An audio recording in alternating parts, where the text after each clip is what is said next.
The Seattle Seahawks are in big trouble, as there's a good possibility they end up wasting the prime of Russell Wilson's career and not win another Super Bowl for quite some time, unless they make significant changes to this roster and ultimately the front office. Through 3 games in 2021, their defense is abysmal, and their offense could be a lot better, and the coaching staff has a lot to do with this. The first game of the year against the Colts featured them putting up 28 points, with 21 of those coming in the first half. The second game against the Titans featured them putting up 30 points, with 24 of those coming in the first half. And on Sunday against the Minnesota Vikings, they put up 17 points on their first 3 drives in the first 20 minutes of the game, only to be shut out for the remaining 40 minutes of the ball game. But where did this stem from, and how has this gotten this bad for Seattle, a team led by one of the best quarterbacks in the league in Russell Wilson, and ultimately a team that has missed the playoffs once in the past 10 seasons?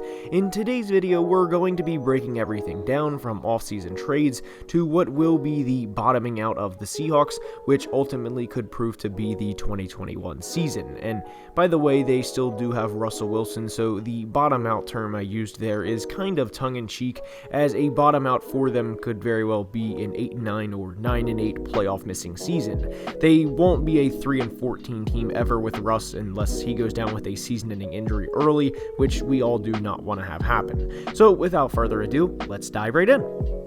Oddly enough, I think this all stems back to the Jamal Adams trade and what this meant at the time, and especially now for Seattle.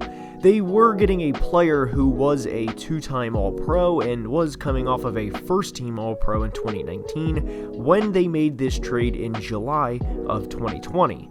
Now, before we go further, I'm not blaming Jamal as the sole reason for the Seahawks giving up the most yards out of any defense to start the 2021 season.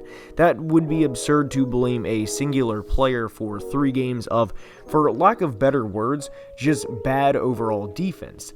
But I do think the opportunity of him becoming available is a reason to blame, because I'm going to toss an idea or even a conspiracy theory that I believe for the Seahawks front office, so just bear with me when I say this.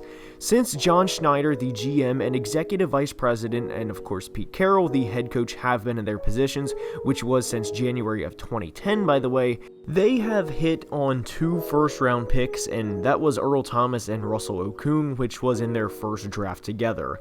Since their first-round picks have been 2011 James Carpenter, a tackle who started 39 games over 4 years for them, then became a free agent because they declined his 5th-year option. 2012 was Bruce Irvin, a pass rusher who started 37 games in 4 years, and again, these numbers that I'm saying, 39 for James and 37 for Bruce, is out of 64 possible games. Bruce had 22 sacks for an average of 5.5 per year as a first-round pick. You get where I'm going with this, is their first-round picks have not been successful. A couple of years in here, they didn't have a first-round pick, whether it was a trade for then-star receiver Percy Harvin, or trading back in the draft with having the 32nd overall selection after they beat the Broncos in the Super Bowl, so a team could trade up and get the 5th-year option. The Vikings did that in 2014 to get Teddy Bridgewater.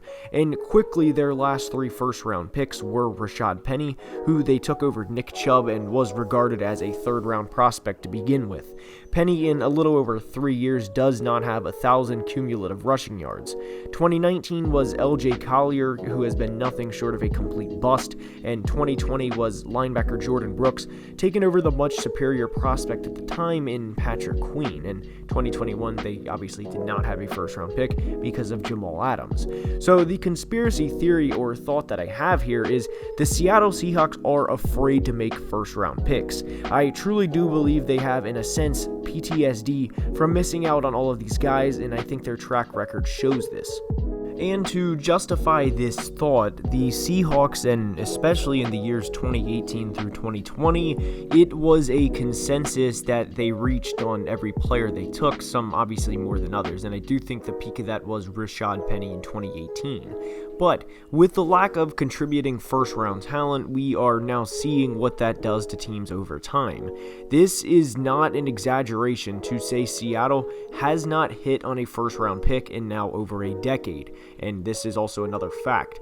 the people that made the decision on those first round picks are still in place. It's not like a revolving door in the front office like we see with other teams. And by the way, I get that every team has players that weren't selected in the first round contribute and become high-level starters, even Pro Bowlers, some All-Pros, and in Tom Brady's case here, the GOAT. But what most franchises currently have, at least somewhere on their roster, is a first-round pick or a few they've had over the past few years significantly contribute and be the star of their team, or at least one of the better 22 starters. And as I was making this video, every team has at least one or two first-round picks where you can point to and say, yes, that was a great pick by them and it worked out. The only team I did not come up with one was the Texans, and they would if Deshaun Watson was playing, and I'll leave it at that. But the Seahawks' reconstruction of the roster has to start with replacing both Pete Carroll and John Schneider. A lot of Seahawks fans are fed up with Pete in a sense of going back to the first point I made at the beginning of the video. Starting off extremely hot and ending games either very cold or flat out losing because every team they play makes adjustments and they end up getting beat in the second half and rather badly. Point proven, if the Seahawks games were divided into halves, they have cumulatively won the first half through 3 games by scores of 62-40 and have been outscored in the second half by a score of 39-13. This is nothing new to Seattle, the not changing Pete Carroll method, and is a large reason fans want him gone. And a reason fans want him gone is they feel like, and Seattle fans, please correct me if I'm wrong in the comments, but a lot of Seahawks fans feel complacent with Pete and that they're not going to win another Super Bowl with him as their coach. He doesn't change mid-game like you see other coaches do, and it showed in each of the second halves of the first 3 games, and most notably blowing a 15-point halftime lead to eventually becoming an overtime loss to the Titans. One point I'd like to clear up is while I do think Pete Carroll and John Schneider should both either retire or go do something else, and especially Pete given his age, John is 50 by the way, I don't think it's because of a catastrophic failure. This is an organization that has continuously been in the playoffs, and as long as Russell Wilson is there, will more than likely continue to be in the playoffs year in and year out. But the realization that they're not going to win another ring until at least Pete is gone is more clear than ever before. The Seahawks are 1-2 and just got absolutely torched by the Vikings, as backup running back Alexander Mattison had 171 total yards, and Kirk Cousins went 30 for 38 with 323 yards, 3 touchdowns, and was sacked just 1 time. And Kirk Cousins, the player who everyone mocks and makes fun of because it's easy to dunk on, not only significantly outplayed Russell Wilson head-to-head, but, and I realize Russell does not play defense, but Kirk overcame a double-digit deficit to win by nearly 2 full touchdowns in his own right. That's how far this team has fallen. Their next 3 games aren't easy either, as at San Francisco is a difficult game, and then they host the team that knocked them out of the playoffs last year in the LA Rams, who upgraded big time at quarterback this offseason and are coming off of a double-digit win against the Bucs. They then go to Pittsburgh, which they will more than likely win, credit to the Seahawks, but the reason I included the Steelers in that stretch is because they are traveling to the East Coast, playing an early game which immediately follows back-to-back difficult division games.